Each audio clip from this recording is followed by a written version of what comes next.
esse back to office, esse êxodo reverso. Todo mundo foi de um jeito, mas vai voltar de outro. E vai encontrar uma dificuldade muito grande, que é o líder que souber tratar com esse cara que ele não contratou. Ele contratou outro cara. Ele contratou outra pessoa. Ele contratou outro profissional. Só que esse profissional voltou com mais transformado, com mais conhecimento. O braço dele não é mais curto, porque ele teve que se virar. O nível de julgamento dele, de performance, é outro.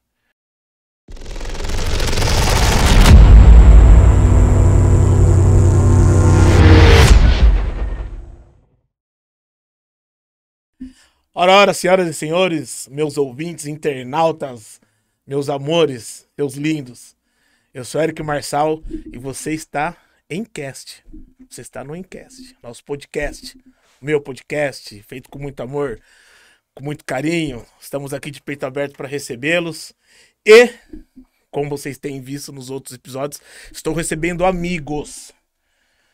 Amigos, pessoas que eu tenho histórias, pessoas que têm histórias com outras pessoas que eu tenho histórias, e disso que a gente vai falar também um pouquinho só, para não roubar a brisa, como foi falado no episódio do Dani lá. A gente ficou toda hora, é brisa para cá, brisa para lá, mas é um jeito nosso de falar, certo?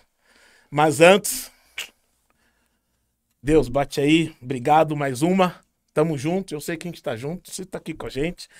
E é isso, gente, hoje eu recebo, cara... A gente aqui nos bastidores, às vezes vocês vão ver uns pedaços dos bastidores também. A gente falou muita coisa legal já dava para ter soltado o podcast, enfim. Tava legal e vai continuar muito mais. Tô recebendo aqui um cara que ele é sensacional. Ele é gigante. Faz muita coisa, fez muita coisa de uma relevância assim, ímpar, cara. Consumi ele veio pelo networking, que eu sempre falo, é muito importante isso. Mas ele vai brisar um pouco mais, certo? Então, apresento a vocês Paulo Cardoso.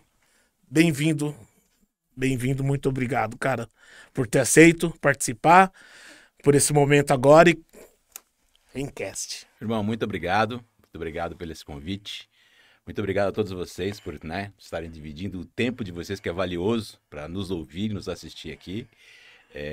A primeira pergunta que eu fiz para ele, por que Encast, né? O Encast, ele é Encast, mas ele é o Eric Marçal. Eric Marçal. Cast. E para mim é uma honra, eu sou o Paulo Cardoso, estar aqui participando desse bate-papo, né, com vocês. Eu, na verdade, não sou... Não vou definir que eu sou alguma coisa, eu estou alguma coisa. É isso. Porque ao longo dessa carreira, eu tenho quase 30 anos de carreira dentro da área de tecnologia e marketing. Eu já fui muita coisa. Mas quando eu estive muita coisa, eu aprendi muito mais do que quando eu pensei que eu era. Caramba. Porque quando eu era, eu estava definido que eu era aquilo. Quando eu fiquei, eu passei para o próximo passo. Então, hoje eu estou como Member Advisor da Board Academy, que é uma EdTech, na verdade, que é um EduTech, focado em formação de conselheiros consultivos, e a minha especialidade é a área de tecnologia, a área de startups, de scale-ups e de empresas empreendedoras e de visionários de tecnologia que vão usar exatamente o que a gente trouxe todos esses anos para melhorar a vida das pessoas e melhorar a comunicação entre as pessoas e fazer não só a vida mais fácil, mas muitas coisas que não eram possíveis serem possíveis. Então é isso que eu estou fazendo hoje. Não sou, estou. Que muito louco, cara. Bom demais isso. E vou assim, aproveitar aqui o momento, né? Vejo que o visual aqui está bastante convidativo, né? Para os seus patrocinadores aqui, um abraço todo mundo que apostou aqui, a Bamberg, né, investiu, vai valer muito. Que nós estamos fazendo uma coisa aqui que eu gosto muito de fazer e que a tecnologia, ao longo do tempo, nos afastou um pouco. Eu lembro que isso aqui nós estamos voltando um pouco sobre como os anciãos, os mais conhecedores, transmitiam conhecimento para suas tribos, era em volta da fogueira. Então, eu acho que isso aqui é tipo uma fogueira digital que a gente está sentado aqui hoje. Esse calor que está aqui, que é nosso relacionamento, é nosso networking, o cerne dessa fogueira é esse relacionamento network. Então, em volta da fogueira é onde todo o conhecimento era transmitido, onde todos, né, muitos aprendiam, os anciões falavam, os mais novatos ouviam e aprendiam e se passavam de geração para geração. Então, esse modelo, né, que a gente está fazendo aqui hoje de videocast é a evolução desta fogueira. Então, o papo que a gente vai ter aqui hoje é um papo em volta da fogueira. Embora aqui, né? Show. Decorado com essa cerveja Bamberg, maravilhosa. a gente pode fazer melhor que a Hebe fazia, porque eu sempre falei que a Hebe era o que dividia. Não dividia nada, era uma briga. Em casa, uma briga legal com a minha mãe, porque naquela época a gente tinha 5 canais e na É isso aí. segunda-feira era tela quente. E no mesmo horário era a Hebe. Então, se a entrevista apetecia minha mãe, cara, a gente perdia o filme. E a Hebe, ela fazia a degustação da cervejinha de faixinha lá, ela. Eu falei, pô, não posso ser a Hebe preta, né? Mas eu tô com uma ceva que é muito melhor. Né? A cervejaria que é mais premiada do Brasil. Acertei na mosca e foi uma parceria muito louca que eu vou explicar bastante. Enfim, mas tá aqui na tela, aqui, ó. É a mais premiada do Brasil. E a gente pode fazer melhor que tomar aqui e sair daqui e tomar lá. É isso aí. Eu já vi vale que tem muito a uma pena. house beer, que é a cerveja preta ali. Né? Já fui, inclusive quando eu fiz alguns amigos nas cidades sulistas, né? Eu era considerado o Mister. Na verdade, toda cerveja é branca, né?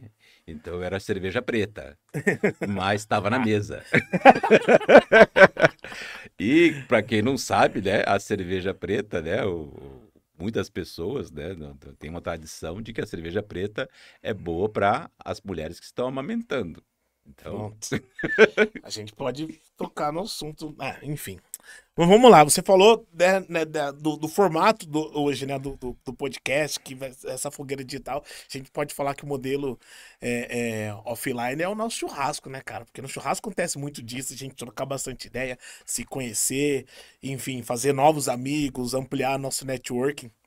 Mas dentro de tudo que eu fui anotando aqui e consumir na internet, né, de você também, e você já tocou nesse lance de aprender, de trocar, compartilhar, eu vou fazer uma pergunta e a gente pode dar uma viajada nela.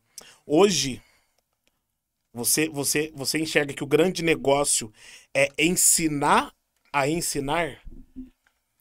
Né? Tem esse lance do compartilhar conhecimento, de não ficar retendo. Eu vi bastante coisa, mas esse lance, as pessoas, as empresas, eu vejo assim, as empresas têm uma tecnologia, têm um produto, um serviço ali, passa um tempo, elas começam, a hora que ela valida aquilo, ela começa porque transborda, parece, né? Ela começa a ensinar e as pessoas, quando aprendem isso, ela fala assim, que legal, vou aplicar, mas também vou repassar isso. E a gente vê a internet, essas formações, tem muito mais EduTech hoje do que tinha, não é só, né, o formato anterior que era o ensino fundamental, o ensino médico, depois ensino médio, depois curso técnico, faculdade e por aí vai, mas hoje a gente, principalmente que eu falo, que eu tô sempre ali no LinkedIn olhando, então a gente vê formação e vindo bastante startup, ensinando, então hoje o grande negócio é ensinar.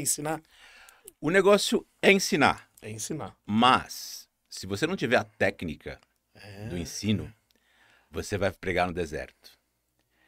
Hoje, qualquer mestre, qualquer professor, ele antes de ensinar, ele tem que encantar. O aluno, seja ele uma criança, seja ele um idoso, um adulto, que hoje não tem mais limite de idade para você aprender, tá todo mundo aprendendo. Se você não encantar no primeiro momento e ele acreditar que vale ele gastar 4 segundos do olhar no que você está falando e ele entrar para ver o WhatsApp, caiu, você perdeu. Então, o primeiro momento é o encantamento, né? Eu chamo a flauta dos ratos, né? Quando tem uma fábula, né? Que para você que era um problema na Idade Média, que para tirar os ratos da cidade, ele teve que encantar os ratos, tocando a flauta, que eles todos mergulharam no rio. Na verdade, a gente tem que aprender a tocar essa flauta do encantamento para o conhecimento. Então, não é ensinar, é você primeiro encantar. e depois você dá a sua mensagem. Porque a informação que você vai dar, ela pode estar no Google, tá aí em qualquer momento, ele pode achar. Mas ela é efêmera, é tão volátil, que ele pode não gerar interesse.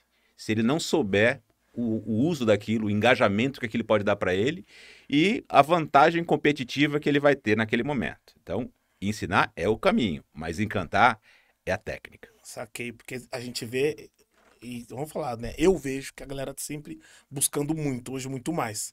Que a tecnologia, ela trouxe um emergencial para a vida das pessoas, e para quem não consegue ter esse controle, vira um desespero, uma É isso corrida aí. mesmo, e aí tô buscando, às vezes não engaja, ou vai pela metade, ou pega um pouquinho, cria seu próprio método, e aí vem com uma outra coisa, ou dá aquela hackeada em tudo que tá acontecendo, e vai, e assim vai a tecnologia. Então, às vezes, a gente pensa até que alguma onda já passou, morreu, ou de repente é a rapidez, né? Então, eu comecei a trabalhar comunicação, hoje virou marketing digital, mas na minha época não tinha nada disso, era offline mesmo, então eu acho muito legal. A gente investia em campanha, e era aquele timaço e tal, depois virou, a gente teve que aprender isso, aquilo, e a gente vê a coisa avançando muito mais, e aí se fala de metaverso, aí se fala de inteligência artificial, não sei o quê, e quando a gente para, respira, isso é muito antigo, É isso só aí. foi evoluindo, e às vezes acho que a galera esquece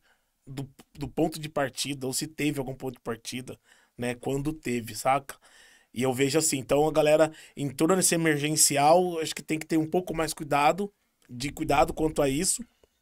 E aí um lance que eu vi que tá acontecendo, a gente discutiu muito, é o lance do híbrido e a volta pro escritório, né? Hum, Como é que as empresas estão lidando com isso? que é um reaprendizado É um também. reaprendizado. Então tem mais essa. E aí, nesse reaprendizado, o que eu percebi é a galera tá reensinando ou revisitando o formato de ser líder, que eu tô vendo muito curso de liderança disso. Aí o pessoal verticalizando a liderança, enfim. E aí se tornar um bom líder e ver que seus colaboradores. Então, eu tenho colaboradores, eu tenho um time na agência. E aí todo mundo é PJ, cara. É E aí, isso aí. como é que a gente lida? Como é que a gente é parceiro? Ou eu sou líder, quer dizer, o chefe já caiu.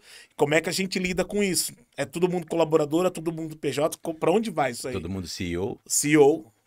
Mas vamos lá, eu gosto da provocação que você fez, mas eu queria voltar um pouquinho na história para mostrar que a gente não está vendo nada novo, né? Eu acho que alguns acontecimentos e algumas catástrofes da história que nós vivemos, elas nos ensinou a reaprender aquilo que a gente tinha convicção que era fadado ao futuro, né? Começamos primeiro com a Revolução Industrial, tivemos que reaprender a produção, né? Depois tivemos a peste negra, né? Onde nasceu, na verdade, as primeiras vacinas. Então a vacina ela nasceu como consequência de uma catástrofe. Aí a gente teve o cometa Harley, que todo mundo achou que ia acabar o mundo, né? Eu acho que nem é da sua época. Ah, eu só ouvi as histórias, né? Mas não lembro disso. Que Vamos ver, eu quando sou de o 82. cometa ia passar pelo planeta Terra, todo mundo achou que seria o fim do mundo, né? Aí teve, primeiro, depois tivemos a clonagem da ovelha Dolly, Nossa, né? que Puta, doideira. os seres humanos vão poder ser copiados, né? Então a gente foi criando, E a ficção já meteu e uma a novela ficção já clonando meteu uma a... novela, entendeu? Então a liderança começou aí, depois a gente teve, né? Algumas outras catástrofes da história, né? E a mais recente que a gente teve agora, né? Fora as outras catástrofes financeiras que aconteceram, que mudaram Também bastante fez a também o galera sair da zona do comportamento, sair da conforto. zona do conforto, a quebra do Lehman Brothers, a quebra de outros bancos, a depressão financeira nos Estados Unidos, a própria inflação aqui no Brasil, né? Que é o plano, que quando começou o Plano Real, que muita gente não, né? Você não é do seu tempo também, mas Ah, eu lembro que eu tinha que fazer. Antes disso era o RV, cara. o Unidade RV, Real de Valor, né? é isso?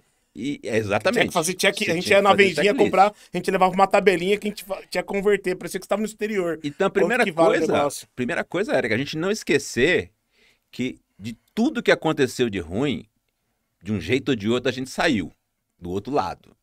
Alguns saíram melhores, alguns saíram piores, mas foi aí que criou-se novas empresas, criou-se novas tecnologias, vacinas, criou-se novos líderes, né? E o mais recente, que foi a Covid, né? Nós conseguimos criar uma vacina, que uma vacina demorava 10, 15 anos para ser criada, a gente ficou em menos de um ano.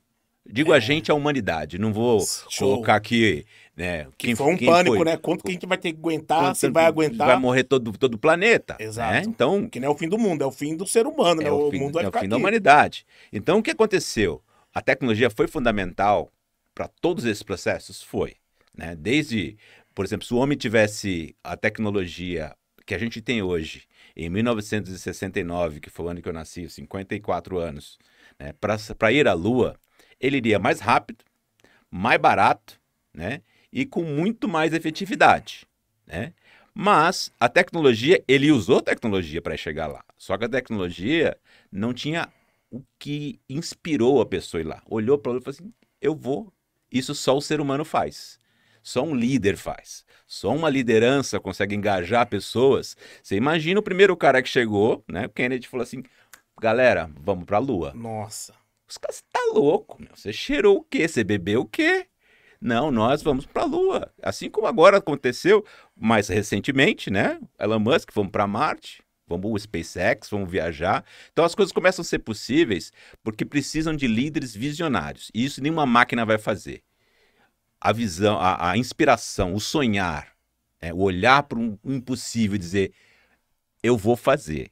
Isso é do ser humano. Isso nenhuma máquina vai fazer. Então, a gente pode falar de inteligência artificial, que a gente vai falar muito aqui, vamos falar de metaverso, vamos falar de uma série de coisas, mas tem algumas coisas que a gente pode pontuar aqui, é que a tecnologia veio para fazer a mecanização de processos. Ela nunca vai inspirar, ela nunca vai sonhar. Não vai substituir a gente. Não vai substituir o ser humano nunca. Aí você fala assim, cara, mas vai tomar, a inteligência artificial vai tomar vários empregos. Vai tomar um emprego daquele que não se atentar e não aprender como usar a inteligência artificial em seu benefício. É como eu venho de uma escola de datilografia. Eu fiz isso também. É vantagem competitiva na época. Porque na época você não precisava falar inglês, porque não era exigido, né? Você não precisava ter experiência, mas no jornal você pegava o Estado de São Paulo, a Folha de São Paulo, o caderno de empregos, datilografia. 274 toques por segundo. Muito obrigado, Dona Conceição, minha mãe, que me pagou esse curso. Né? E ali começou o diferencial de tecnologia. Porque a gente olha para hoje, a minha filha me vê digitando com todos os dedos. Fala assim, como que você digita com todos os dedos? Porque eu fiz datilografia. Isso é conhecimento. Isso é uso do conhecimento na tecnologia. Só que vem de berço. Vem de berço. Né? Meu pai disse que quando ele foi fazer o teste Meu pai foi bancário, trabalhou no Banco Bradesco. Quando ele foi fazer o teste de admissão, pediram para ele redigir um texto. Ele até lembrou do texto, falou lá. Falei, isso aí, a gente decorava todos os textos, porque a gente tem que datilografar os textos sem olhar para o teclado. Então era esse um detalhe. Algumas máquinas de datilografia tinham uma cobertura para que você não olhasse as teclas. Um negócio aqui, você não olhava as teclas. Então eu consigo hoje digitar no escuro. É verdade, tinha aquele teste de tempo, né, que você leva aqui. Por que eu estou fazendo essa analogia? Porque naquela época, essa era a técnica para você adquirir o conhecimento para operar aquela máquina. Hoje, nós vamos ter que ter um outro tipo de técnica para operar a inteligência artificial, para operar a tecnologia, que é saber fazer as perguntas certas. As respostas, está tudo na internet. Tudo lá. Tá tudo. É a provocação certa. Hoje, nós temos aqui, nos nossos celulares, o que é o equivalente, né? O nosso mestre Walter Longo fala isso, a Biblioteca de Alexandria. Mas a gente não usa o tempo todo. Você tem todo o conhecimento do mundo nesse aparelho, que antes, na Idade Média, ele até menciona isso num dos podcasts dele, você era sorteado na Inglaterra, se participava de uma loteria para ganhar um cupom para você poder visitar a escola de ciências, a escola de conhecimento da Inglaterra, que era a única biblioteca que tinha. Então você tinha que ganhar na loteria para ter acesso ao conhecimento. Hoje está aqui. E a gente só usa na hora que precisa. Se a gente fizer voltar um pouquinho do tempo, né? Eu trabalhei como office boy no período da minha vida. E você, qual era característica do bom office boy?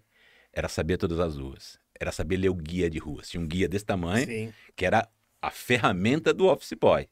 Se ele não soubesse, ele perguntava para quem? Para o motorista de táxi. Motorista de táxi ou frentista. Ou frentista. Eu fui office boy por muito tempo, e aí fui evoluindo, né? Daí depois virar auxiliar administrativo, enfim. Aí eu lembro que eu adorava a empresa que eu trabalhava, a M-Work, um beijo pra todo mundo lá. E aí, cara, eu com 17 anos eu fazia balancete de condomínio, cara, aquele era demais pra minha cabeça, era muito louco. Mas aprendi muito, andava de a pé todo o centro de Campinas aqui, depois fui um tempo motoboy. Aí hoje, quando eu ando de Uber, vejo os caras fazendo uns caminhos estranhos, eu ensino os caras ficam meio doidos assim. Isso aí. Ah, e trabalhei ainda na Telefônica, cara. Então, eu saía com guia, não tinha nada disso aqui. Não Isso aí. tinha smartphone, Porque saía estava com guia, onde? depois eu decorei. Você decora, estava na sua mente. Quando você trabalha isso, e muitas pessoas usam muito pouco isso hoje, né? De pegar o conhecimento e colocar como no seu repertório, no seu dispositivo máximo, que é o cérebro, você se torna uma pessoa diferenciada. Porque eu sempre fui um autodidata. Então, como office boy era uma coisa, sabia todas as ruas do centro da cidade, sabia onde começava, sabia as linhas de ônibus. Exato, é isso, Entendeu? né? Porque você tinha que saber, ó, puta, é o Lapa 374, E os os horários, horários, ponto pra sai do descer. Lago de Pinheiros, vai pro Sacomã, passa em tal. Você sabia tudo aquilo, era um conhecimento adquirido, mas tinha um valor muito grande, porque otimizava o quê? Otimizava o tempo. Você não pegava ônibus errado, você orientava outras pessoas. Então, quando eu estou fazendo essa analogia, né, da gente usar o conhecimento, hoje tem gente que pega o Waze para ir na padaria, não consegue sair, Qualquer coisa tem que colocar ali. tem que colocar ali. Misericórdia. A pessoa fica, na verdade, que eu chamo o celular, ele deixou de ser um dispositivo de comunicação para virar um amuleto para a pessoa não enlouquecer. Se ela não sai, Uma muleta, né? ou um amuleto e uma muleta. Funciona como os dois, né? Porque ela não tem fé em si mesmo, não acredita em si mesmo, se ela não tiver o celular no bolso. Olha que loucura você falando isso, cara. Às vezes eu saio pra pedalar à noite ou sábado cedo eu pego a bike e vazo. E aí tu já tava contando pra minha filha os locais que eu fui. E aí, às vezes eu não quero levar o celular ou naquelas bolsinhas que põe no braço e tal, aí eu saio. Aí eu falei pra ela, eu fui em tal lugar, assim, assim, assado. Ela falou assim, mas pai, você não se perde? É isso.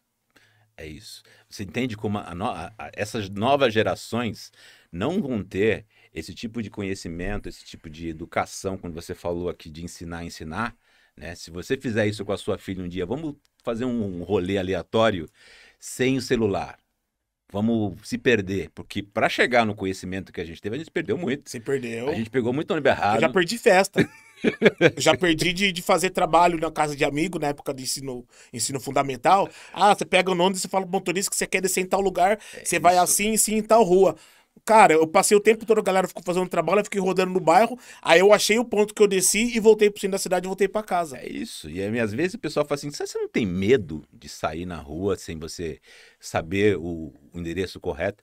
Então, muito do que a gente está falando aqui é uma mensagem para muitos jovens, né? Que hoje tem tudo na mão, tá tudo pronto aqui, mas ele só usa ocasionalmente e de uma forma bastante superficial. É só para aquele momento.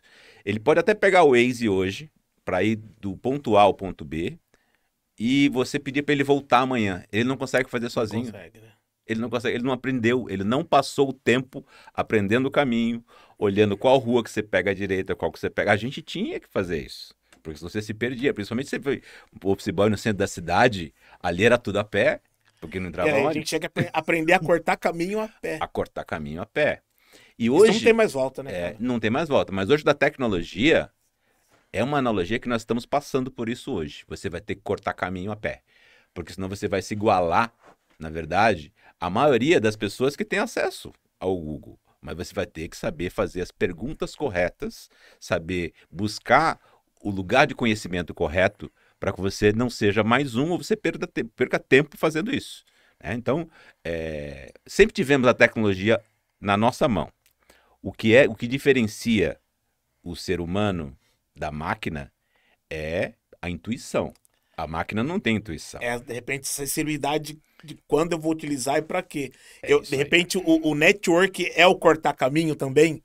Hoje, com a tecnologia, o que a gente precisa resolver na vida e trazendo isso pouco para os negócios. Isso é uma pergunta interessante que você está falando, porque existe pessoas que acreditam no network, mas não fazem networking. O ing, que é o sufixo de continuidade, tem muita gente que tem contato, tem seguidor, mas não tem interação. Então, o network é a quantidade de pessoas que você conhece, ou que conhecem você. O networking é a quantidade de interações que você faz, se interessa pelo conteúdo dessas pessoas e mantém esse negócio vivo e respirando. Se você deixar o seu network, seja no LinkedIn, seja em qualquer rede social, parado lá, você só tem um bando de dados. Você não tem um banco de dados. Essa é Um uma... bando de É um dados. bando de dados que às vezes você manda, essa pessoa tá conectada comigo, mas você nunca interagiu com ela. Você vai encontrar ela numa festa. Cara, você tá no meu Facebook, nunca te conheço. Nunca vi falar de você. Isso acontece muito. Opa, isso é o que mais acontece. Tchau. Essa é a diferença do network e o networking. Porque também tem um detalhe. Todo mundo, quando chega um determinado número de conexões, caralho, tenho 5 mil, 10 mil, sou fudido. Não é, porque aquilo é volátil. Aquilo é muito volátil. Se você não alimentar, aquilo vira uma estátua. Porque simplesmente você vai ter uma conexão morta. A pessoa fez aniversário, aparece às vezes na sua rede. Aparece sim. Né? É tanta gente fazendo aniversário, quando você tem um bando de dados, você fala assim, porra, todo mundo já mandou feliz aniversário para ele. Entendeu? Isso é networking. Eu mando. Né? Mesmo que você não tenha tanta intimidade com aquela pessoa. Mas é legal, imagina você receber um parabéns. Mas é legal. A gente nem sabe o estado. Principalmente quando a pessoa tá passando aquele momento. Principalmente quando você não vai no template, porque ele já vem um template. Quando você escreve fulano de tal, escreve o nome da pessoa, meu amigo, meu companheiro, que legal, 54 anos, 30 anos, porque às vezes que a pessoa faz aniversário, você sequer foi checar quantos ele tá fazendo. Às vezes tem pessoa que faz 90 anos e você dá parabéns para ele. E assim, cara, é diferente dar parabéns para uma pessoa que está fazendo 30 e de uma pessoa que está fazendo 80. Entendeu? Então, exatamente essa sensibilidade, essa intuição que a máquina jamais vai fazer pela gente. Então, você tem que estar atento a isso, você tem que usar a tecnologia a seu favor, principalmente se você quer usar um networking como uma ferramenta de gerar negócios. Então, a gente vai chegar nesse ponto aqui. Eu acho que você tem umas anotações aí. Não, mas aí já veio um lance muito louco aqui, cara. Que aí você falando do network, né? Você usar o bando de dados como banco de dados e ter essa interação ali. Eu acho que foi isso que a galera descobriu quando criou os influencers. Né? Esse outro mercado que a galera, se você tem até X seguidores, o pessoal analisa ali as interações, quantas curtidas você teve, se o pessoal comentou ou não, porque de repente essa interação que você faz com esses dados, com esse público que você tem na sua rede, é o que faz viralizar. Porque daí você mantém eles atentos ao seu conteúdo. Entendeu? Claro. Você responde, você provoca, você atualiza, você interage com a galera ali. E esse é um negócio super perigoso. Né? Pra gente agora, nós vamos ver muito isso. Né? Que é a redefinição, não da importância, mas da relevância do influencer.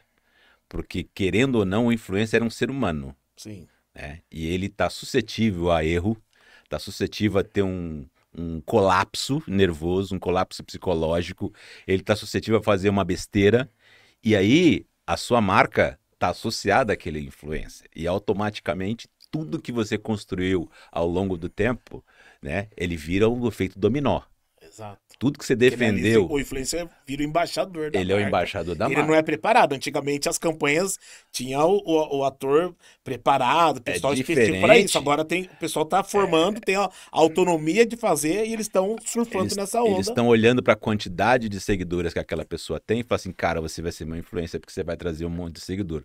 Mas se amanhã esse cara se envolveu num acidente de trânsito Se ele bebeu, se ele atropelou alguém, se ele bateu na esposa, ou a esposa bateu numa pessoa na rua, ou teve uma briga no jiu-jitsu, a sua marca foi embora. Então você, obviamente, a gente de marketing, você que tem de agência, naquela época a gente não tinha essa preocupação, porque você procurava quem? Uma pessoa de reputação ilibada, né?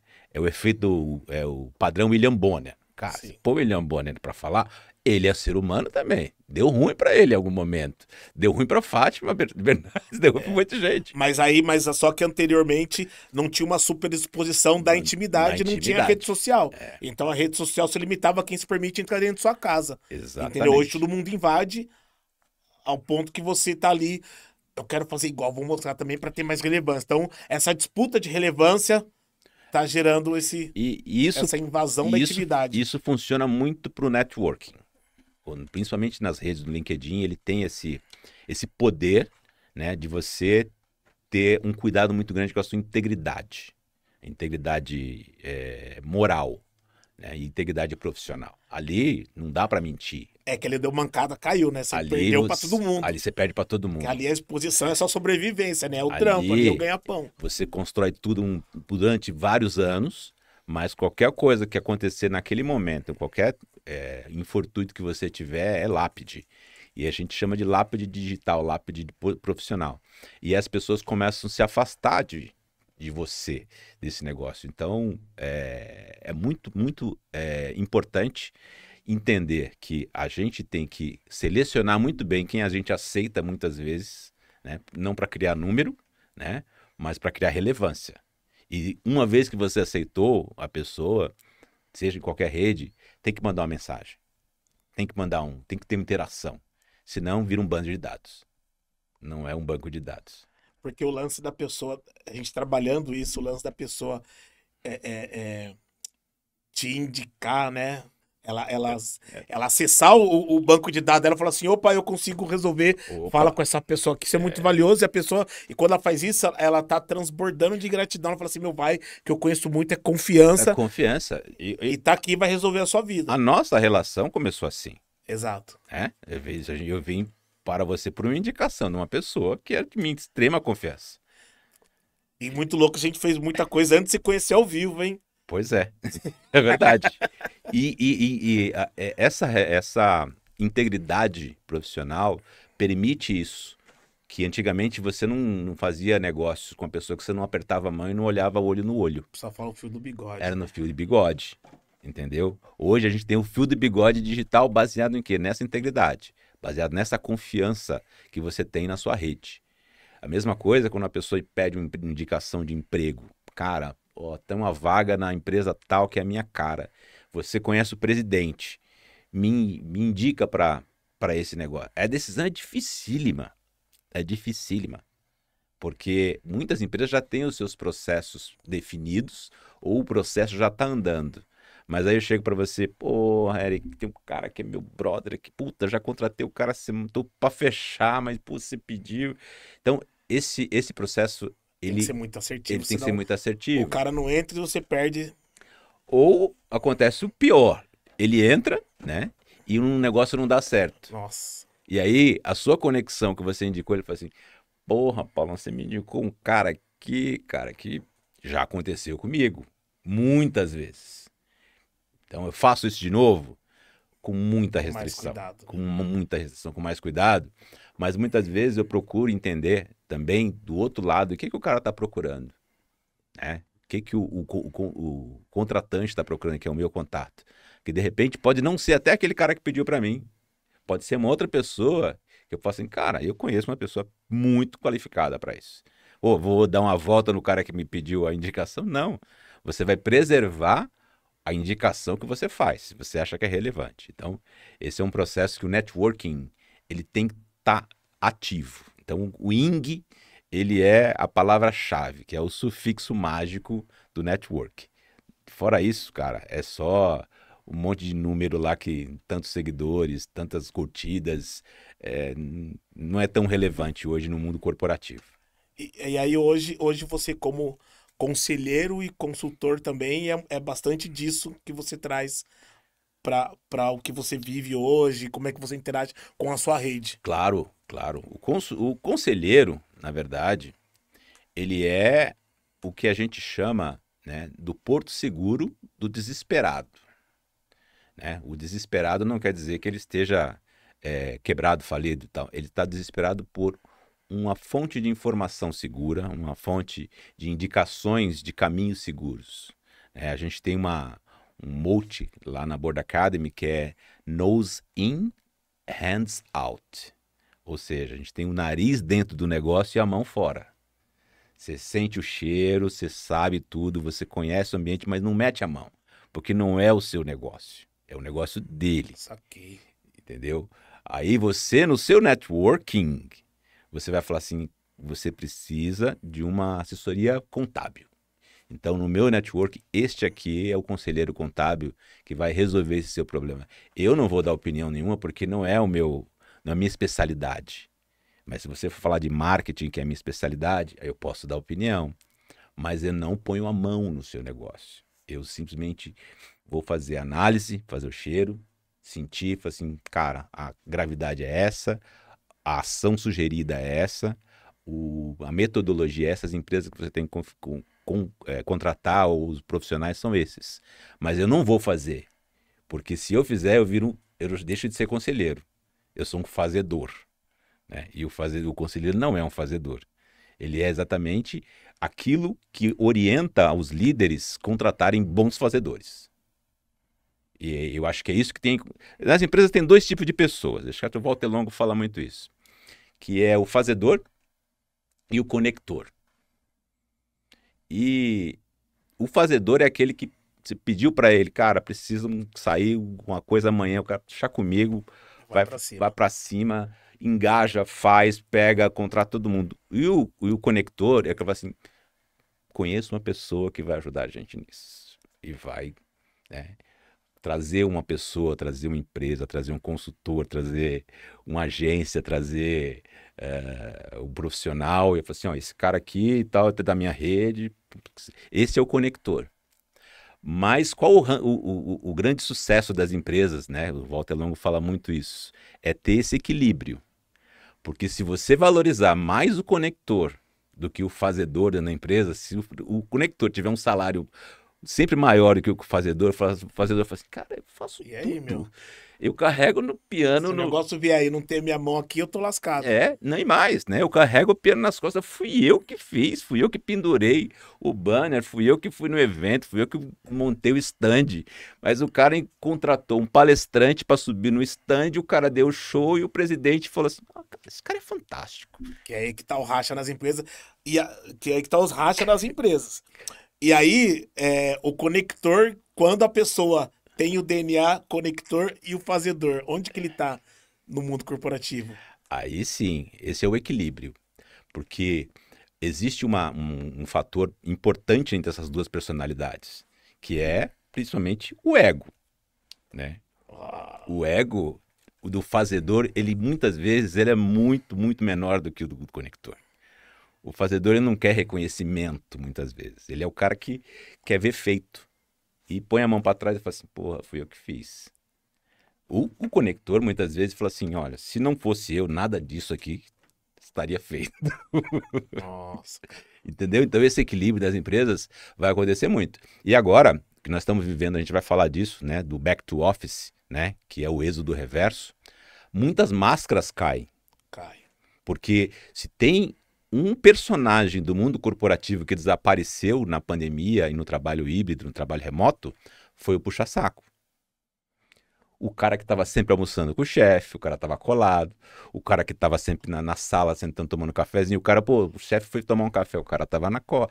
Era o puxa-saco. Ele sumiu, ele desapareceu, ele não tem mais espaço no mundo híbrido. O desonesto, né? Aquele que dá a rasteira.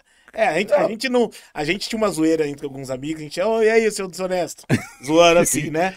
E aí não fala o desonesto, mas ele tá sempre querendo levar uma vantaginha ali e ele olha, tipo, de repente, o fazedor, ele não tem a manha de na hora entregar ou entrar em racha. Ele, beleza, sua hora vai chegar. Chegou. Então, e aí acho que... Chega, né? Chega. Eu acho que esse é uma grande link para o papo que a gente vai ter aqui esse novo momento das empresas, né, do êxodo reverso. Quem está voltando não é quem foi. Quando as pessoas foram para casa, quando as pessoas tiveram que voltar para casa, trabalhar de casa, trabalhar híbrido, trabalhar no coworking, trabalhar no Starbucks, trabalhar no France Café, não importa, era um tipo de gente, era um tipo de profissional. Agora, se ele voltar, ele é outro. Porque ele tem uma coisa que às vezes ele não tinha antes, que é a independência. Ele aprendeu a se virar. Por quê? Esse cara sou eu. Sério? Ah, porra. Assim, eu tô já. Vai 17 anos de agência, então já tive sócio, tinha gente pra caramba, daí diminuiu, e eu incomodava com algumas coisas e tal, até o tempo de eu ficar sozinho, reformulei e fui de novo. E aí passou esse lance de se conectar com a galera. Usei muito cowork, que foi, nossa, excelente. Até mandar um beijão aqui, um abraço pro Gui e pra Camila, do novo cowork, que eles são parceiraços da agência. Parceira, a Camila vai estar aqui também, falar do case dela. E a gente se conheceu no cowork, Verdade. certo? E eles hoje têm um cowork muito top aqui em Campinas, o novo cowork. Então, quem precisar do espaço para evento, para fazer palestra, te recebi lá. Foi lá, eu conheci, eu fui lá. Primeira vez que a Te gente foi recebi lá. lá. É o novo cowork do Gui e da Camila, que trouxe muitas conexões e excelentes conexões. E eu vou te falar um negócio, cara. Parece coisa louca, mas executivos, executivas, pessoas altamente formadas não conseguiam transformar um Word num PDF. Chamava TI, chamava o pessoal da informática. Ainda ainda Né? o pessoal dá uma brisada, fala, Mas, como é que eu faço aqui? Tá mas ali. aí ele teve que adquirir o que a gente começou a falar no começo, que era o conhecimento. Como é que eu transformo isso? Tem que buscar no Google, tem que buscar. Como é que eu transformo? As pessoas aprenderam a se virar. Então, muitos que eram também, que a gente chama, né, da síndrome de dinossauro, com o braço curto, né? O cara era braço curto, então não vou. Esse copo tá aqui, mas, pô, fulano, põe água pra mim e tal. Ele não trabalhou remoto, trabalha em casa, ele teve que se virar. Passou mal pra caramba, hein? Opa! Nossa senhora. Internet caiu. O cara largava a caneta. Assim, Morri, né? A internet Faliu a caiu. empresa. Vamos descer, vou fumar um cigarro, vou dar um rolê lá embaixo, vou tomar um café lá no negócio. Porque, pô, tá sem internet. Tá sem internet. Não existe mais isso. A internet tá aqui. Entendeu? A internet tá aqui. Então, desse trabalho remoto, o que vai acontecer? Né? Esse back to office, esse êxodo reverso. Todo mundo foi de um jeito, mas vai voltar de outro. E vai encontrar uma dificuldade muito grande, que é o líder que souber tratar com esse cara que ele não contratou. Ele contratou outro cara. Ele contratou outra pessoa. Ele contratou outro profissional. Só que esse profissional voltou com mais transformado, com mais conhecimento. O braço dele não é mais curto, porque ele teve que se virar. O nível de julgamento dele, de performance, é outro. Porque hoje você tem que analisar o seguinte: quanto eu performava aqui dentro, trabalhando das 8 às 6 aqui, e quanto eu performava trabalhando em casa. Vamos olhar os números, vamos olhar, né, fazer análise de performance, e de repente ele provar que ele trabalhando ali presencial, ele performa menos, ele vai simplesmente ganhar menos. Mas se o líder dele analisar e falar assim, cara, você caiu a performance, cara. Em relação aos outros, só que ele não está olhando em relação ao ambiente. Não tá querendo entender o porquê, né? Não está querendo entender o ambiente. Vou contratar outro cara. Então fazer aquele um a um ali, eu falei, vamos ideia, então, o líder, as empresas têm que se atentar para isso, que talvez quem tem que ser trocado são os líderes. Não o cara que foi pro home office e voltou. Porque o líder foi também. Só que ele perdeu uma coisa chamada autoridade presencial. Quem nunca ouviu falar que negócio? O chefe tá aí, né? No mais coloquial, né? Mas no mais popular, assim, o boss tá aí, né? Se o boss tá aí, todo mundo tinha que estar. Entendeu? Eu não preciso falar que isso pode virar uma zoeira, né, galera? Mas tudo bem. Certo. Mas o boss era o chefe. Se o chefe tava no escritório, o cara chegou 8h30. Mudou o clima, né? Muda o clima. Já dá um tosquichão, já põe. Opa. Todo mundo levanta, já. Entendeu? Isso acabou. Então, isso ao longo do tempo criou alguns chefes que a gente chama de dino-chefes, né? que são os chefes dinossauros. Se você lembra de alguém um pouco jovem há mais tempo, lembra da família dinossauro, tinha o chefe, que é o Dinobox, o Dinoboss, que faz o que eu tô mandando, porque é assim que eu quero. E pronto, acabou. E pronto, acabou. Mas aí, o que a gente começou a ver hoje, para calcular a performance das pessoas que trabalhavam remotamente, a gente criou os famosos KPIs, né? Os Key Performance Indicators, que são os indicadores de performance. E é isso que a gente tem que olhar. Será que esse chefe que eu tenho hoje, e esse KPI ele é reverso, ele funciona tanto do chefe para o colaborador, Ou do colaborador para o chefe, né? Porque antes, agora a gente chama de colaborador, mas a gente era de empregado. empregado, meu funcionário. Era funcionário. Então você tinha uma função. Você não podia pensar. Você tinha que executar aquela função. Então, se a gente olhar, eu falei para você que gosta de etimologia das palavras, das coisas, né? Se você olhar, quem era o cara mais temido da fábrica? Era o supervisor. Por que ele era o supervisor? Porque ele tinha uma supervisão. Ele via tudo. Então as pessoas ficavam simplesmente Era o cagueta, sabe? tentando Popularizar o ficar termo. fora da alça de mira do supervisor. Porque a análise que ele fazia de performance era o que ele via. Não tinham indicadores. E às vezes a galera queria ser invisível na época, na hora que ele Queria chegava ser ali, né? invisível. Então, isso vem, a gente está trazendo uma cultura da era da Revolução Industrial, que ficamos 200 anos isso. Isso a gente está falando do ponto de vista de empresa, empresarial, de fábrica, de corporação, né? Então, esse supervisor, esse chefe, ele hoje talvez seja o grande calcanhar de Aquiles de muitas empresas de terem sucesso. Porque uma coisa que eles tinham era o poder, mas agora eles vão ter que ter conhecimento. E voltamos àquilo que eu falei, ter conhecimento tem que ter estudado, tem que ter pesquisado, continuar. Tem que ter entendido qual foi a mudança de comportamento que as pessoas tiveram.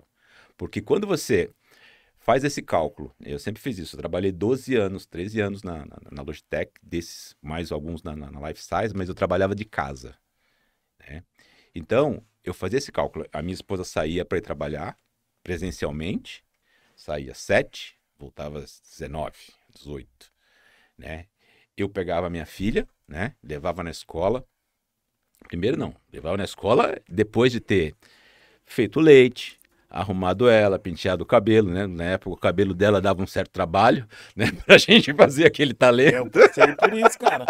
No mundo das idas pro home office, eu sou pai de gêmeas, então era Então, você a sabe. bagunça ficava divertido. Eu E às deixava aquilo vezes- divertido pra não E às estressar. vezes eu terminava, ela estava pronta com o uniforme da escola, eu fazia o rabo, ela falava assim, pai, meu rabo tá torto. Eu falei assim, filha, vai Nossa. assim mesmo. Não tem essa Vai assim mesmo. habilidade toda. Só que tinha esse processo de tomar o café, colocar no carro, deixar na escola. Só que aí deu das 7 da manhã, 7h30 já estava liberado. Show. O que eu fazia? Puta, eu podia ir na padaria tomar café, tomava um café da manhã, colocava um shot, fazia uma corrida de 1 hora. Quando eu terminava isso, levei ela, tomei café na padaria, fiz a minha corrida, era 9h30. De repente, Aí se era eu, fiz- o tempo que você tava no se trânsito. eu fizer esse cálculo, eu trabalhei, né, era 8 quilômetros da minha casa até o escritório. Tinha dias que dava exatamente 1h30, 2 horas. Dá. Fora o risco do assalto, o risco da batida, o risco do imprevisível, do imponderável, do estresse, né? Do que você não sabe que pode acontecer no trajeto, né? E mais o custo de estacionamento, mais o custo físico que você tem e mais o estresse, né? De chegar assim, o boss tá aí, A hora que você chega, você já passou por uma você porrada já de coisa. passou, a sua cabeça já está completamente, como se diz, ela foi atacada por vários fatores, né? Aí você entra numa reunião, já você chega na reunião, o seu clima é outro. Acaba com tudo. Agora você pega esse cara que passou por todo esse processo de trânsito, de estacionamento, de farol, de 500 motoboys que tem em São Paulo, ou mais, 1 milhão de motoboys que quebra o seu espelho, que você corre vários riscos. Pega o comportamento desse cara e põe ele na reunião e pega no cara que fez o que eu fazia, que era exatamente fazer isso, tomei café, fiz a minha corridinha. Tá fiz mais a minha- leve. mais leve. A minha cabeça está funcional. Dá para fazer um equilíbrio? Dá. As empresas estão tentando fazer isso chamado de híbrido. Só que fazer um negócio híbrido tem que ter cultura. E a cultura tem que vir de cima. Se o CEO tá todo dia na empresa cobrando gente, eu tô aqui. Quando ele fala eu tô aqui, significa venham todos pra cá. Já era. Entendeu? Se isso não vier dessas empresas, esse trabalho híbrido não vai funcionar. E o que vai acontecer? Aquele cara que foi picado por essa mosca azul da independência, da qualidade de vida, do pré-empreendedorismo, porque ele teve tempo para pensar em outras coisas. Assim, o que eu estou fazendo da minha vida? Né? Eu trabalho aqui, trabalho nessa empresa faz 10 anos, faz outras 6, que é um detalhe que a gente vai falar também, né? Que esse modelo das pessoas passarem 5, 10, 15 anos nas empresas acabou. Isso não vai acontecer mais. Né? Ele vai parar para pensar e falar assim, eu vou empreender. Então, tem transição de carreira, né? Dados do Sebrae mostram que as novas empresas que foram abertas nos últimos 2 anos e meio, né, de empreendedores, ela mais do que duplicou. Porque pessoas, mesmo trabalhando para outras companhias, abriram uma ME, abriram um negócio próprio. Ou aquelas que eram informais, fazendo doce, fazendo cartão de visita, fazendo website, fazendo seja lá o que for, ele virou empreendedor. Né? E muitas profissões surgiram, na verdade, com a pandemia. Coisas Sim. que não existiam. Eu dou um exemplo clássico aqui, que no meio da pandemia a gente deu um cachorro para minha filha. Deu um cachorrinho para ela, de presente de aniversário. Só que o cachorro tem os hábitos do cachorro. Ele falou assim, precisamos contratar um adestrador. E a gente contratou uma adestradora por videoconferência. Digital, o cachorro fazia, a gente adestrou ele por vídeo. Para. Tô te falando. A gente colocava a câmera, ela dava, faz esse comando, faz esse comando, faz esse comando. Ele foi adestrado por vídeo. E assim como surgiu... Então, o que eu coloquei aqui sem saber disso é fato. O grande negócio é ensinar e ensinar. É ensinar e ensinar. Entendeu? Cacete. Mas o adestrador precisava também... O adestrador, um cão, ele tem que criar encantamento. Se o cão não cria... Ele teve que ser habilidosíssimo. Não, pra criar o encantamento e o respeito do cão à distância. Nossa, mano, Se tem o que cão ter um gosta- cão digital, cara. Se o cão gosta, ele gosta. Se ele não gosta, ele não gosta. Até o cachorro passou pela transformação Até o digital. cachorro passou pela transformação digital. É só um exemplo, tá? Sem contar psicólogos, Ave né? Maria. Psicólogos, né? Que antes tinha que ser presencial, né? Aí, agora, você pode fazer essa sessão virtual. Teve o lance da telemedicina, né? Telemedicina. A telemedicina, inclusive, teve que mudar a regulamentação, porque até 2019, o Ministério da Saúde, ele não reconhecia a consulta à distância como uma consulta válida. Você não podia sequer pedir um reembolso. E hoje é opção. Hoje é tudo. Hoje você só faz isso. Eu fiz site para médico, mandar um abraço pro Dr. Marcelo Fortuna. Então, criou um negócio para ele, que ele também... você imagina o doutor Marcelo agora. Assim, cara, você precisa atender 4 clientes presencial. E ele fala assim, cara, seguinte, o cara chegar aqui, eu atender ele aqui, eu faço minha agenda aqui, digital, eu atendo 12.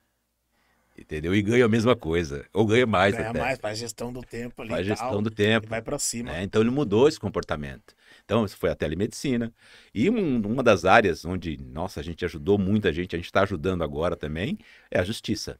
A telejustiça, na verdade. Que era proibido também, né, pela lei, pelo Ministério da Justiça, você fazer audiência de custódia, fazer audiência de conciliação, fazer...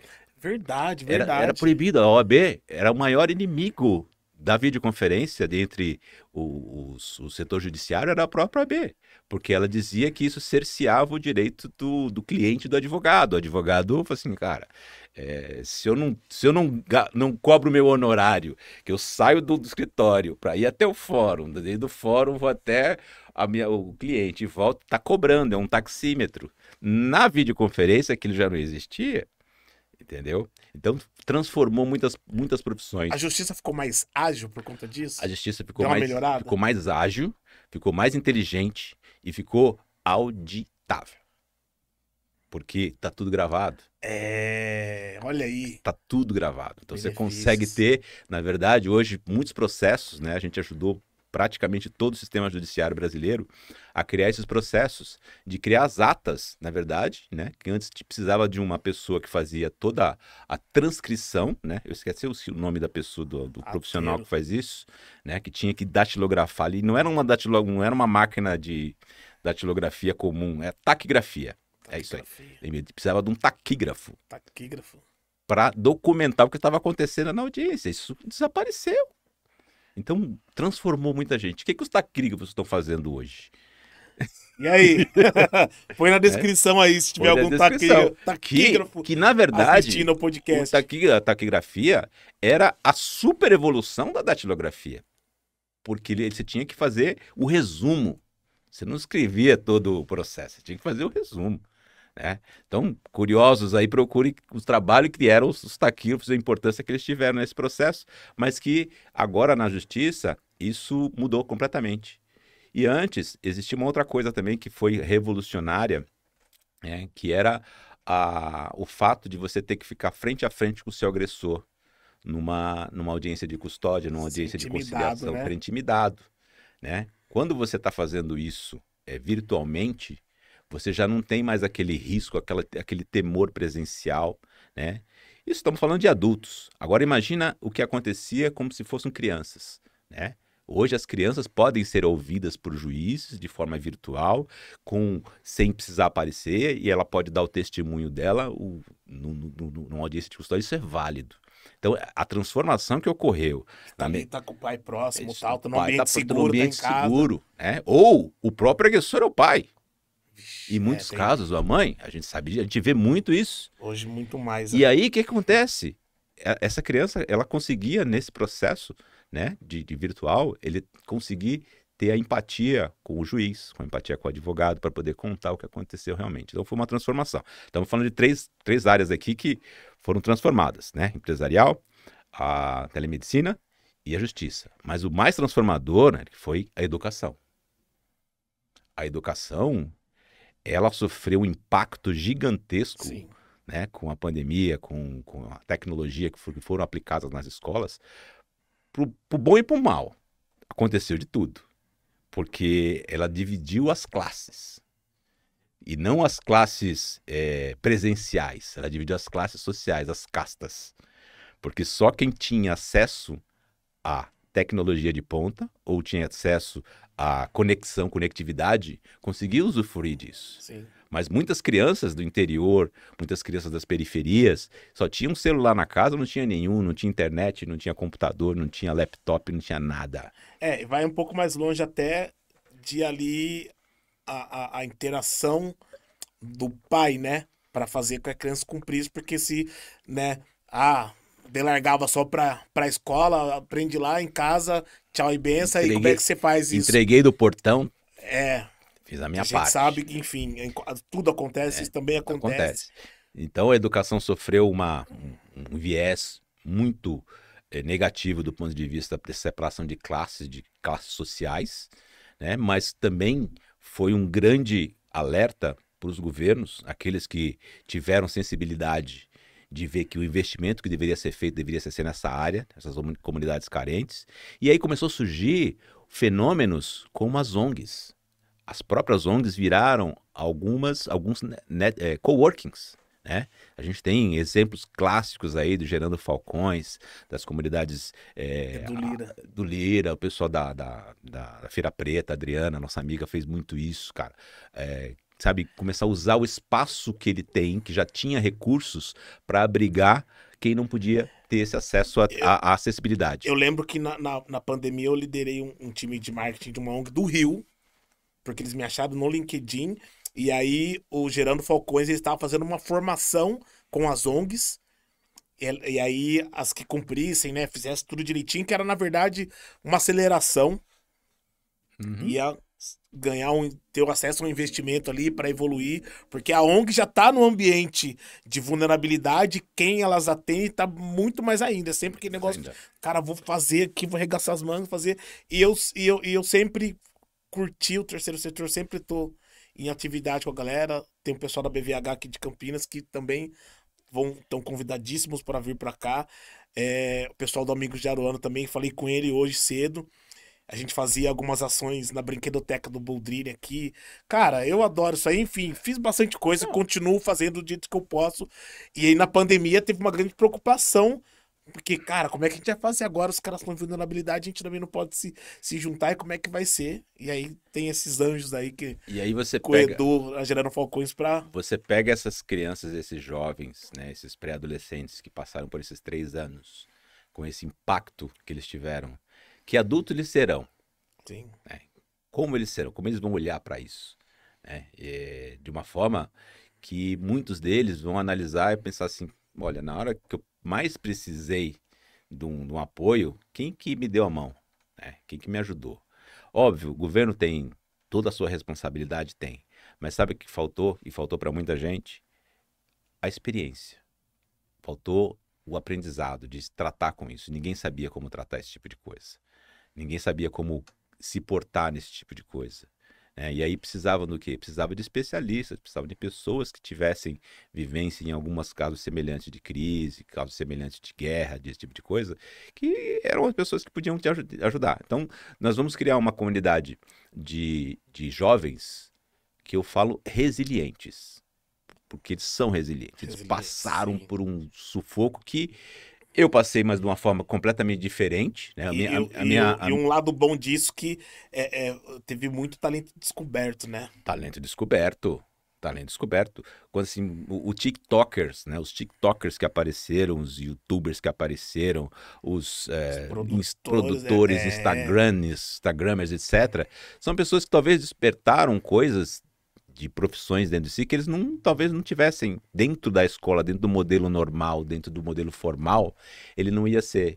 Porque antes você tinha que estudar, ainda é assim, né? O nosso modelo de ensino ele tem 250 anos. 250 anos. É quase como metade da idade do Brasil. Entendeu? Então a gente não mudou. As pessoas vão para a sala de aula para adquirir o quê? Um conhecimento que está na cabeça de quem? Do professor, que tem que passar por quê? Por exemplo, né? Por exercícios, e a gente continua avaliando, isso não é só na escola, os alunos pela média. Qual é a média? A média é 7. Então, se você está na média, você passa. O que a gente tem que parar para pensar, e é uma coisa que está num livro do Walter Longo também, ele fala isso, que não é só nas empresas que as pessoas são avaliadas pela média. Porque com o blockchain agora, dá para você avaliar individualmente a performance, tanto do aluno, tanto do profissional, tanto do cidadão. Porque tudo era na média. Você fazia um investimento na saúde numa cidade baseado o quê? Na média de casos de doença que aquela cidade tem de gripe. Então eu vou comprar 50 mil vacinas, porque na média, né, tem tantas pessoas que ficam doentes. E os dados que estão sendo tratados é uma média também, não tem uma média também, né? Agora, com a tecnologia, você vai individualizar, porque para que você vai comprar 50 mil ampolas de gripe se aquela cidade só teve 10, 25 casos? Para que você vai investir naquilo? Né? Então, a média cria o quê? Uma gestão mediana. Né? E a gestão mediana não... O desperdício é o que a gente vê depois. E não tem justiça. Achou no galpão, não sei o quê, não sei o quê, vencido, pronto. E aí a gente acaba com um negócio chamado justiça social. A gente acaba fomentando, na verdade, uma injustiça na escola. Porque se eu sou um aluno que só tiro 10, 9, 9, 9, e o outro só tirou 7, 7, 7, ele passou, ele vai comigo. Nós vamos disputar a mesma vaga na faculdade.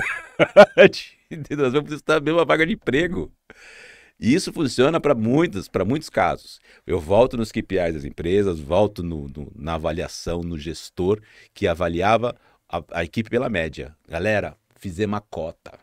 Mas e o dinossauro? E o braço curto? Que não fez? Né? Um cara foi lá, ralou, fechou um puta contratão, o grupo ganhou, a empresa ganhou. Mas sempre, né? Que passa por baixo. Passa por baixo. Isso funciona na escola, isso funciona no trabalho, funciona na gestão pública. Então, eu acho que a tecnologia, blockchain, a individualização dos dados, né? Hoje eu sei, por exemplo, que a placa do seu carro tem um tracking de quantos faróis você passou vermelho, quantos estacionamentos você tem, você vai ter que poder daqui para frente cobrar da sua empresa seguradora que você não tem que pagar o mesmo valor de seguro para o cara que bateu o carro, com o cara que dirigiu bêbado, com o cara que subiu na calçada, com o cara que estacionou. Ele faz o levantamento de estudo pela idade, o comportamento médio. E onde você mora. Idade é aquilo. O seguro você paga no lugar onde você mora. Entendeu? Aí. Então você está pagando, a gente está trazendo uma mentalidade medieval que vem da média, né? E a média está trazendo essa injustiça, seja social, seja tecnológica, seja pessoal e geral aí da gestão. Então... Ô Paulo, me responde uma coisa. É legal o jeito que você colocou, né, toda essa situação e a grande população, o mercado, o pessoal, eles têm essa noção, o quanto que a galera tem essa noção hoje, ou ainda esse tipo de tecnologia, essa informação, ela está sendo trabalhada entre os especialistas para depois soltar e o grande público ter um pouco mais de consciência nas atividades, nas ações, na vivência, enfim. Eu acho que o que trouxe uma grande consciência para o grande público, né? E eu falo isso com grande experiência, foi a transformação do sistema bancário. Que hoje todo mundo tem uma conta, tem um Pix, tem uma conta digital. Antes você tinha que ir nos grandes bancos, para você abrir uma conta, uma pessoa que não tinha condição financeira, não tinha comprovação de renda, não tinha comprovação de endereço. O cara mora na favela, não chega a carta lá, entendeu? Você não tem uma comprovação de luz porque é um gato, entendeu? Hoje não, você é bancarizado, você foi bancarizado. Então as fintechs, que é a tecnologia, ela trouxe essa consciência de que você pode. Show. Entendeu? Você pode. Hoje qualquer pessoa pode ter um analfabeto, o cara que mora na favela, não importa o quanto você ganha, você tem uma conta digital, não tem mais banco, não tem mais agência, não tem mais cartão. Doideira, né? Entendeu? Então é isso que trouxe essa consciência para muita gente. E eu lembro de um fato, que a gente tinha uma funcionária que trabalhava com a gente, ela usava muito o WhatsApp. E ela era analfabeta. Aí, cara, como que a pessoa que não sabe escrever nem ler, ela usa o WhatsApp? Comando de voz, ela usa voz. Então a telefonia foi transformada nisso, por mensagens de voz. Então ela deu acessibilidade para pessoas que podem usar um celular, que é um smartphone, que foi feito para você digitar, para ler e escrever, mas você usa por voz. As pessoas só mandam mensagem de voz. Então isso é que eu chamo, que a gente fez uma inclusão. Isso é real inclusão. Digital. Inclusão digital. É isso na prática. Qualquer outra coisa que fala inclusão digital, não, isso aí é a prática. Falam. Isso aí é o que as pessoas sentiram na pele, que você vê na rua. Você vê qualquer pessoa que você passa no ponto de ônibus, tá lá, tô falando, ou com fonezinho, ou com o Pix, né? Até a gente pode falar que houve a digitalização das esmolas. Porque você vai nos faróis, eu não sei aqui como é em Campinas, mas se qualquer farol em São Paulo, o cara tá com uma plaquinha de papelão e ele tá lá pedindo a doação e tem o número Pix. Aconteceu isso com a gente o ano passado, a gente saiu do programa que tava gravando lá na Jovem Pan, o nosso podcast, a gente discutiu isso, a gente saiu e o cara veio vender o Drops e a gente na zoeira falou, na hora, ele sacou o papelzinho, pode fazer um Pix aqui, eu filmei aquilo, cara. Eu falei, cara, que loucura, a gente tava falando isso agora e aconteceu exatamente isso. Então isso chama inclusão. Isso é a transformação da tecnologia para a verdadeira inclusão. Aparece na mídia? Aparece. Cara, não interessa para muita gente. Mas eu acho que se essa pergunta que você fez aqui, né, se a grande mídia, a grande massa tá sentindo essa transformação, tá. Principalmente as que eram excluídas, as que eram desbancarizadas, né? Porque você precisava de comprovante de renda, comprovante de endereço, precisava ter o nome limpo, né? Um monte de trava ali. Um monte de trava, precisa ter referência pessoal, referência bancária. Você chegava num banco para fazer uma ficha, você desistia. Entendeu? Porque o cara olhava, se bem você não passava nem, né? O cara já olhava, você não passava nem na porta giratória. Os caras, põe o celular, volta, tira o capacete, tira o óculos, tira a dentadura. Então, isso acabou. Acabou, né? Acabou. Esse constrangimento para as pessoas serem bancarizadas. Então, hoje todo mundo está bancarizado. Hoje todo mundo está digitalizado com o seu WhatsApp, com o seu TikTok, com o seu... Então, é isso que você... E outra, movimento economia. Né? Movimento economia. E a economia que está sendo movimentada por esse fenômeno, a gente pode olhar outras grandes economias, como a Índia, por exemplo.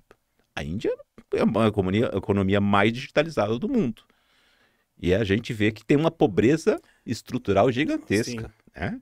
Então, É quando fala disso, o pessoal acha como surpresa, né? Quando fala da Índia, fala de colaboração, então você vê várias empresas tecnológicas e tal, estão lá, estão lá, estão na Índia. entendeu? Aí o pessoal que tem que lidar com o time, isso, aquilo. Ah, eu tenho que falar com o colaborador, meu time tá na Índia tal, como é que eu vou falar inglês com o indiano, não sei o quê. Se vira. É isso. Então, acho que a gente está trazendo uma sociedade transformada digitalmente que não vai mais baixar a cabeça porque não tem um MBA, porque não tem mais uma faculdade. Não importa. A faculdade daqui a 5, 10 anos não vai valer nada. Vai ser só um bando de conhecimento que você teve um diploma. Mas você já não vai mais fazer a mesma análise para contratar um cara só porque ele estudou em Yale, estudou em Harvard, estudou na USP. Não, você quer, cara, você é fazedor ou você é conector? Entendeu? Você vai. Qual a sua habilidade? Você falou esse lance de Harvard, né? Eu assisti faz bastante tempo, uma palestra do Rufino no Geraldo. TEDx. Já fino? Isso. E aí ele fala: eu fui catador, fui pra Harvard, sabe o que tem lá? Porra nenhuma, tem gente que nem a gente, então você também pode. Eu pude, eu fui lá. Cara, achei fantástico isso. Claro, com todo respeito, mas ele tinha que falar dessa forma pra galera se ligar. Isso foi 2017, 16. Porque a por aí. mensagem dele é exatamente essa, para não limitar a pessoa. Exato. Entendeu? Para não Cara, é limitar. diferenciadíssimo. Diferenciadíssimo. Eu lembro que quando eu consegui meu primeiro emprego numa empresa de tecnologia, eu não entendia nada de tecnologia. Não entendia nada. Vi um anúncio no jornal, que aliás manda um abraço, Cláudio Lavaca, da Tucson, né? Que era uma empresa, né, de software. Cara, eu precisava de um cara, sim, que fosse marketing de vendas. E precisava fazer um anúncio do produto dele, né? Eu fiz de marketing e tal. Cara, peguei um catálogo e tal e fiz um desenho da caixa e coloquei um slogan, um teaser lá, um texto, né? Que a gente aprende na faculdade de PP. E fiz um rodapé embaixo explicando e tal o que eu fazia. O cara falou assim, cara, mas me vende isso aqui, né? Cara, eu expliquei para ela, essa é uma coisa de impacto. A pessoa que compra um software, ele precisa pegar em alguma coisa. Por mais que seja um disquete, você tem que ter uma caixa bonita. Você tem que ter uma embalagem bonita. Porque naquela época a gente vendia as coisas por um disquete de 4,5, sei lá, nem lembro mais. Pretão, Aquele pretão, né? Você vendia uma caixa de disquete. Se você colocar e embalar esse disquete numa caixa feia e cobrar, na época era 2.000, 3.000 reais, o cara não vai pagar. Então você tem que colocar numa caixa bonita, numa embalagem bonita, porque ele tem que sentir o orgulho de uma aquisição de conhecimento numa ferramenta tecnológica. É isso que o cara compra. Aí o cara me contratou, mas eu não sabia falar inglês, não sabia usar Windows, eu aprendi tudo lá, entendeu? Eu sou um autodidata de línguas, né? Falo 4 línguas, só a língua francesa que eu fui fazer uma escola, entendeu? Que eu fui estudar, porque era puxado, mas fui estudar alemão. Até onde eu sei, você se deu super bem, mais bem com a molecadinha lá. Me dei muito bem, me dei muito bem. Tinha foco, né? Eu tava com foco, né? Tinha propósito ali, né? Show. E óbvio, né? Eu tenho mais a bagagem de conhecimento que os caras não têm, que é a idade traz isso pra gente. Sim. Né? O cara que estava lá comigo tinha tem uns 54, o mais novo tinha 23, 20 anos, né? Eles queriam aprender porque estavam indo fazer um intercâmbio e precisava para a escola, precisava ter uma nota mínima. Eu não queria tirar nota mínima. Se eu fosse tirar nota mínima, eu não ia para lá. Entendeu? Eu falei assim, vou tirar a nota máxima, não tirei. Precisa me evoluir ainda mais. Né? Agora tem o próximo passo. Eu não preciso, a minha filosofia sempre foi essa, Érica, eu não preciso saber 100% de todas as coisas. Eu preciso saber 100%, 50% de muitas coisas. Porque se eu souber 50% de muitas coisas, eu não perdi tempo investindo 100% de uma única coisa. Okay. Isso funciona para línguas, isso funciona para tecnologia, isso funciona para pessoas, para gente, para mercados e para emprego. Porque hoje, diferentemente do que era na nossa época, que você ficava assim 3, 4 anos numa empresa, o cara fala assim, você ficou 5 anos nessa empresa. Hoje, os jovens não vão ficar mais do que 1 ano, 6 meses, vão entrar para projetos. Então, o mais importante não vai ser a sua estabilidade no emprego, vai ser o seu nexialismo. E o nexialismo é a capacidade de você ter trabalhado em projetos, em coisas diferentes. Suas realizações. Suas realizações em ambientes completamente diferentes. Saquei. Porque se você passar isso, eu falo isso num outro podcast, que é a síndrome do maquinista de trem. Nada contra os maquinistas de trem, né? Mas a inteligência artificial vai tomar esse lugar. porque não precisa mais. Hoje, os já são autônomos. Mas o síndrome do maquinista de trem é o cara que passou 3, 10, 15, 20 anos na mesma linha férrea, andando para esquerda, para direita, para cima e para trás, e muita gente passa isso nas suas carreiras, dentro de 10, 15, 20 anos fazendo a mesma coisa. Então ele não tem o nexialismo. Se amanhã ele sair dali... Ele sofre. Ele sofre porque ele vai procurar um emprego naquela mesma função que ele tinha. Só que aquilo não existe mais. Aquilo já foi. E ele vai procurar um salário que ele ganhava, aquilo também não existe mais. Então, hoje, esse profissional do futuro, esse colaborador do futuro, é o que entende da solução para pessoas. Entende de pessoas, não entende especificamente do produto ou do negócio. Ele é um generalista.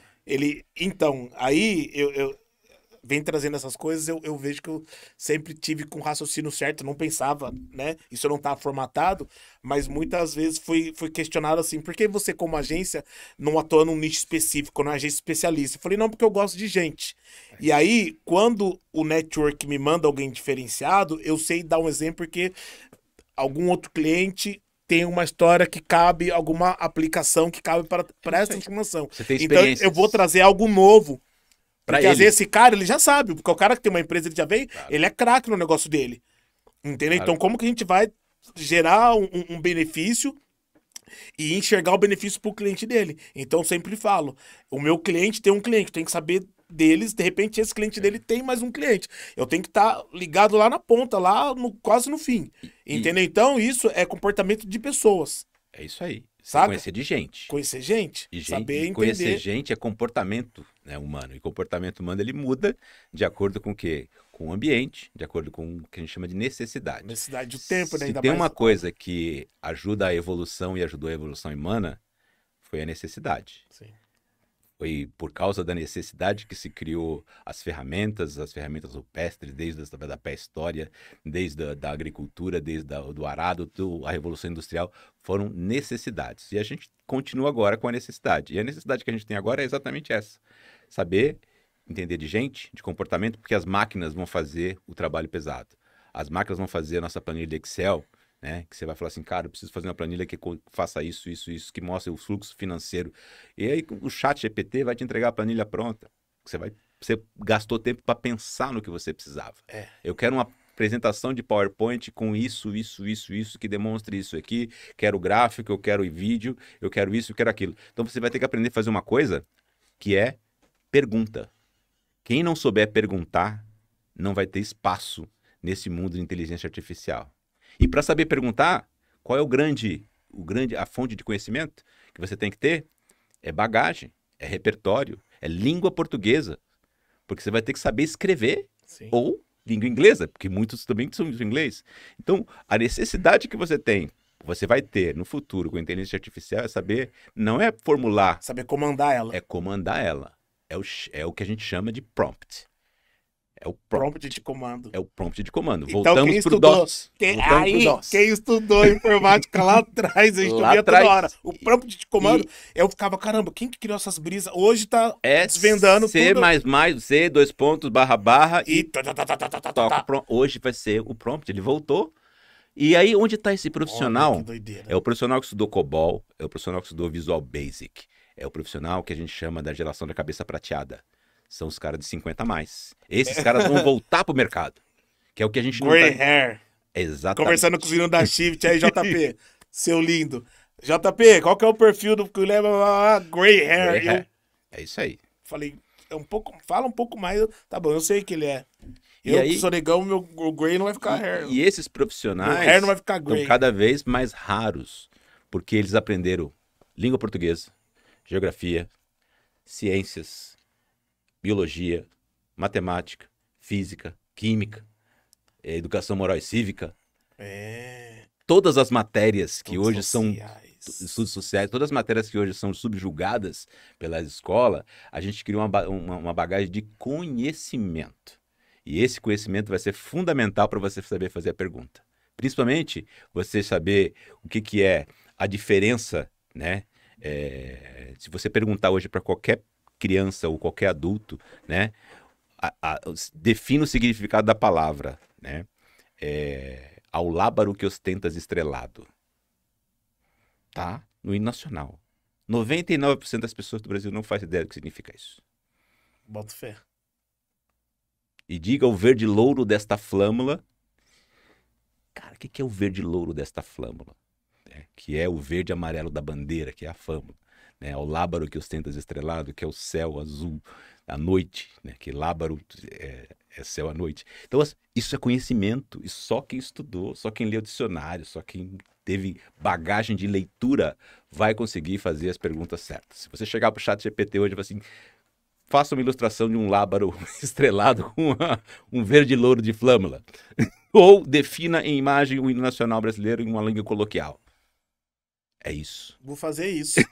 Quero ver o que ele vai me entregar. Você vai ter surpresas. Caramba. Entendeu? Então é isso, é o conhecimento, é a forma como a gente absorveu a informação e como os jovens hoje precisam fazer uma coisa que eles não fazem. Ler. Leitura.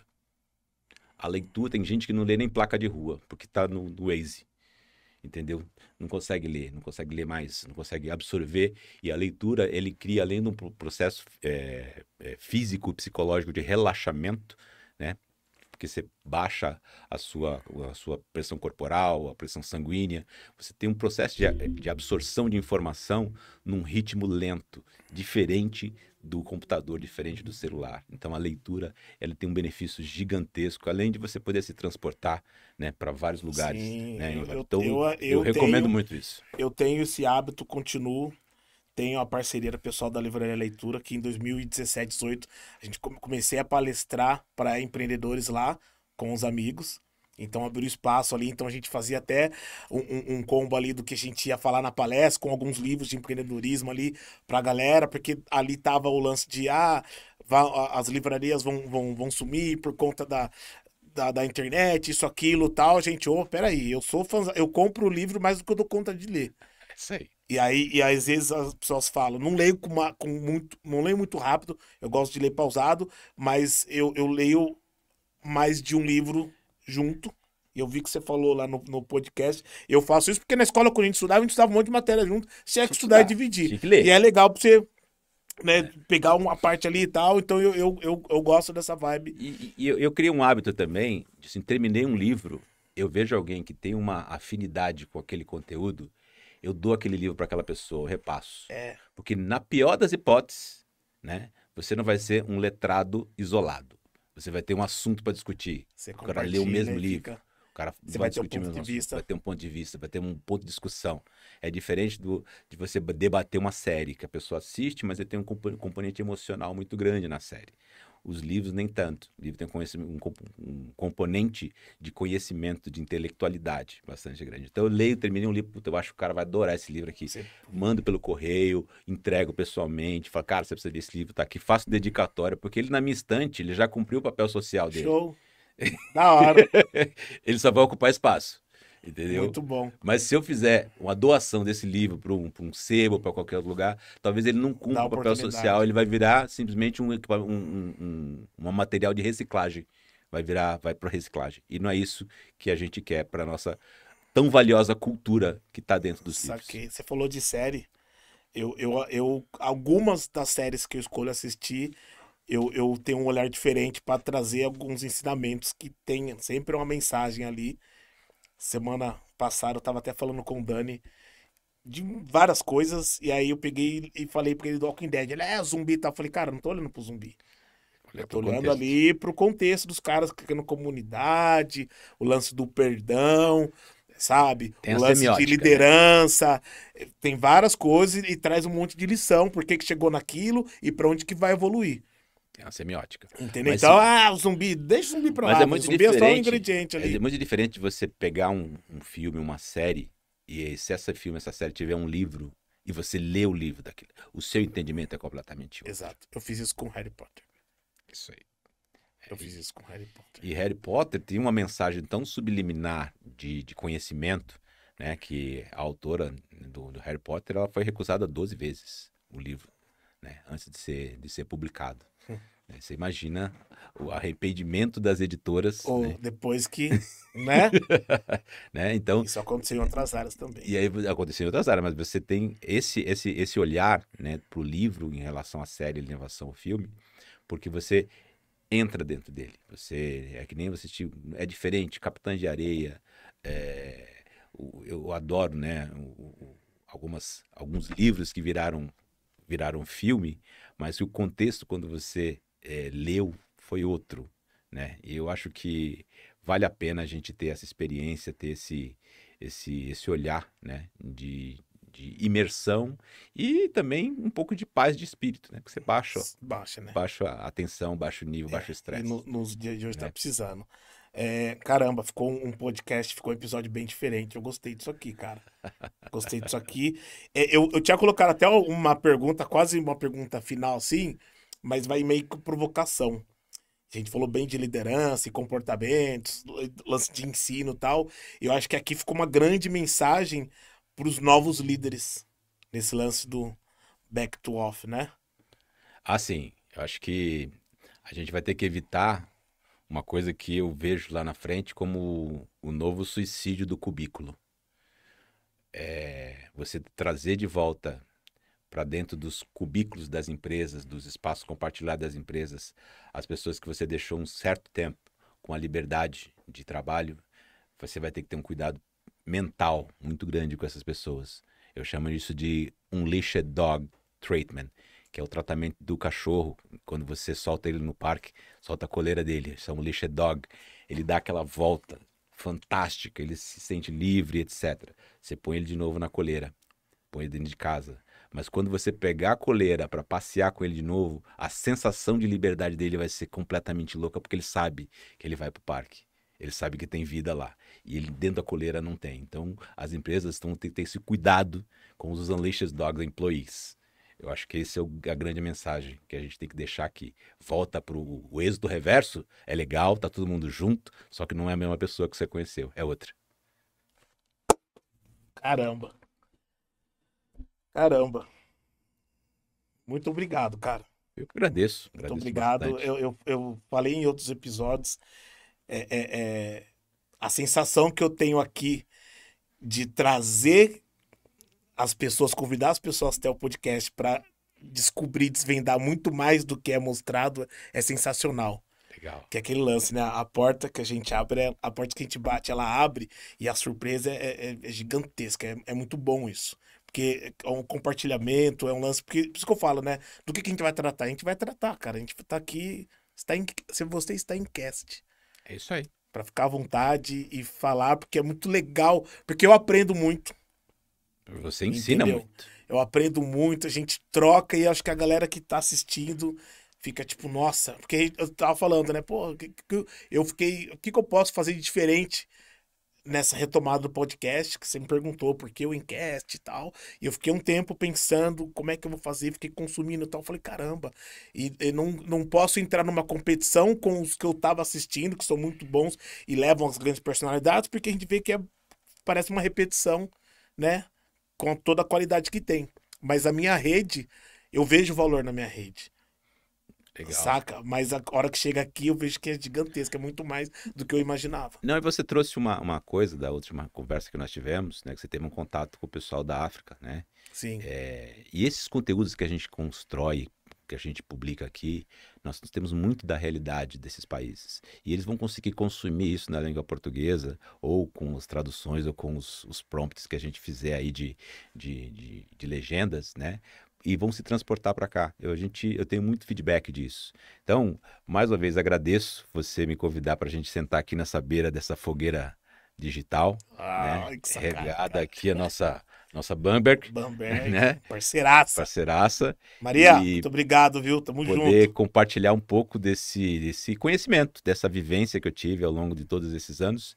Que fala, o conhecimento, se não é compartilhado, ele é só um bando de dados. É um bando de dados. E já aviso que o Paulo volta e vai ser muito rápido, porque a outra entrevista que vocês viram com o Joeval Martins, eles são amigos há muito tempo, fizeram muita coisa, que é até covardia ele citar alguma coisa aqui e o Joeval não tá junto, que esse episódio vai ser episódio desse tamanho aqui, ó. É então isso aí. vocês ficam ligados que ele vai voltar e aí vai ser mais um episódio Vamos só ter cuidado para a gente trazer os nossos advogados juntos, né? Porque tem tanta coisa que a gente vai falar aqui que se. Depois da audiência digital tá tudo certo. A coisa cai na internet. Exatamente. E Então, a gente dá uma lentidão mais uma nisso. vez, um abraço também, Joeval. Foi uma coincidência maravilhosa da gente, né, saber que somos amigos também dessa comunidade que temos aqui. E para mim é sempre um prazer vir aqui em Campinas, cidade que eu adoro, tem muito amigo aqui, adoro vir para cá. Eric, mais uma vez, Encast vai fazer história. Tamo em cast, Muito obrigado. Tamo junto, viu? E sou convidado sempre que você precisar aqui, Não. como convidado, como host. co-host, como apoiador, como incentivador, né? E qualquer causa que eu não souber, o meu network... Incentivador também, porque aquela ideia que a gente trocou lá atrás, Isso você aí. falou, e aí, vamos fazer tal. E isso foi um gás que me deu, falou, pô, tem valor, cara. Fui validando várias coisas, eu falei... E a vantagem Voltei. da gente estar nesse mundo é que, assim, qualquer assunto que eu não souber, né, por conta de trabalhar, né, com a Board Academy, se eu não puder dar esse conselho, eu conheço outro conselheiro que vai poder me ajudar. E a gente segue. E a gente segue. É isso, galera. Valeu? Obrigado. Eric Marçal, Paulo Cardoso, você está em cast. E a gente segue.